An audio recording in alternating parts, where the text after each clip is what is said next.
Mga kababaihan, panoorin niyo po yan.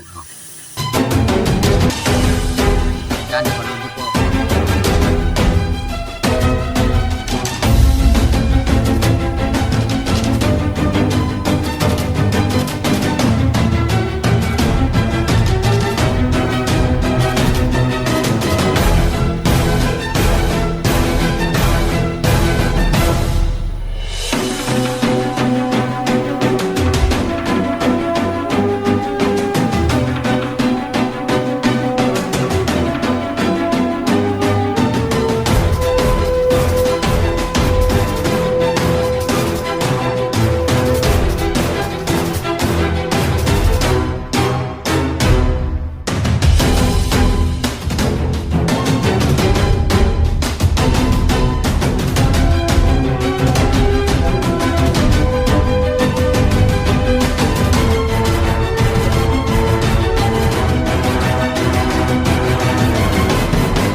Ayan po no, panahon na siguro para mag-aral ng martial art yung mga ibang mga kababayan natin dyan. Pero siyempre kapag may armas po yan, kung cellphone lang po ang habol nila sa inyo, mas mabuti na lamang na ibigay ninyo kaysa mapahamak po inyo. Tandaan po natin na kahit gaano kayo kagaling, kapag lalaki po ang kinalaban ninyo, hindi ko may tatanggi ang katotohanan na mas malakas pa rin po yung mga lalaki na likha ng Diyos kaysa mga babae.